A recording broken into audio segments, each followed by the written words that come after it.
Supriya sister, तुम्ही जर्मनीत जात आहात काम करायला. हो. तुम्ही जीएनएम कुठून केलं? लोणीमधून केलंय सर. लोणीमधून केलं आणि नंतर कुठे काम केलं?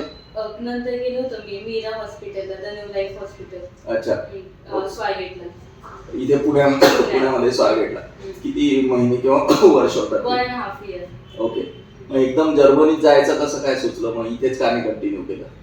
तिथं एक मॅम होत्या ना, त्या मॅमने तुमचा रेफरन्स दिला हा. आणि मग त्याच्यानंतर मी तुम्हाला कॉन्टॅक्ट केला आणि मग मी डिसाईड केलं तिकडे जायचं. पण मग काय वाटतं असं जर्मनीत? कारण तुम्ही याआधी कधी आउट ऑफ इंडिया गेला नाही, मग अशी अँझायटी नाही वाटत आहे की कसं काय जायचं एका मुलीने?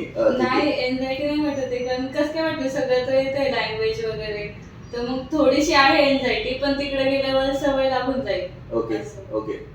आणि जर्मनीत तुम्हाला कुठे जॉब मिळालेला आहे? क्रॉस रोड, साक्सेली. ओके. आणि तिथे ओल्ड एज होम आहे ते? हा, ओल्ड एज होम. तिथे तुम्हाला कॉन्ट्रॅक्ट नुसार किती पेमेंट आहे? कॉन्ट्रॅक्ट नुसार 3,600 euro per month. 3,600 euros per month. 3,600 euros म्हणजे जे इंडियन करन्सी मध्ये किती होती? 3.5 लाख. 3.5 लाख. आणि त्याच्यातली इन हँड सॅलरी किती होईल साधारण? 6 महिने आम्हाला 2,600 युरो आहे. 2,600 युरो आहे. त्याच्यानंतर आमची एक एक्झाम होईल एलएनकेलूमची आणि मग आम्हाला 3,600 युरो असे. आणि म्हणजे कट वगैरे येऊन तरी पण आमचं 2,300 युरो काहीतरी येतात इन हँड. आणि जर आम्ही एक्स्ट्रा ड्युटी केली सॅटर्डे संडे तर इझिली 3,00,000 पर्यंत 3,000 पर्यंत तर आमचं जातं असं आहे. जर केली तर सॅटर्डे संडे इवन बिफोर अनार्कॅन. Before energy. Okay okay. आणि एनर्जी नंतर तर आमचं रजिस्टर झालं तसं पण पेमेंटची इन्क्रीमेंट होती, तर मग काय प्रॉब्लेम नाही. ओके. तिथे तुम्हाला कुठे राहायचंय वगैरे ते त्याची व्यवस्था झालेली?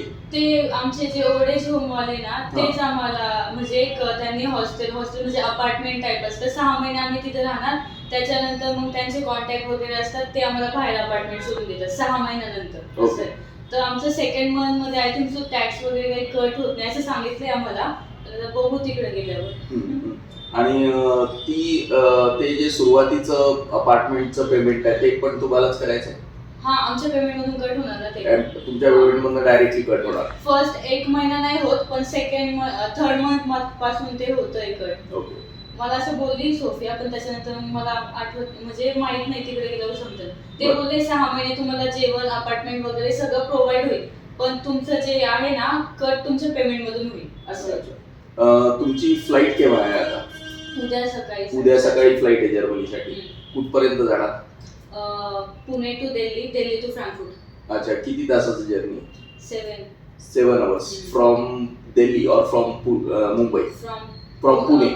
From Pune to Frankfurt 7 hours चा जर्नी. ओके. आणि फ्रँकफर्टला बस येईल घ्यायला? बस नाही, तिथून मला कॅब करून हॉटेलवर जायचंय आणि दुसऱ्या दिवशी मग मला बस येणार घ्यायला. अच्छा. मग ते हॉटेलचं बुकिंग त्यांनी केलंय त्याने एक. हे जे तिकीट आहे हे कोणी दिलं? फर्स्ट जे आमचं तिकडे जायचं तिकीट आहे ना, जर्मनीला जायचं, ते त्यांच्या एजन्सीकडून फ्री आहे. पण येताना जेव्हा रिटर्न वगैरे यायचं असेल ते आम्ही आमच्या पे करून पुढचे तुम्ही तुम्हाला बिअर करायचे आणि इनिशियली त्या एजन्सीने स्पॉन्सर केलेलं. Okay okay. सुप्रिया सिस्टर, खूप आनंद झाला तुम्ही इथे आलात ते, आणि ऑल द बेस्ट.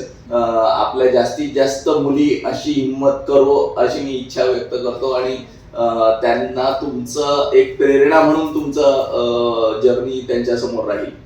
थँक्यू.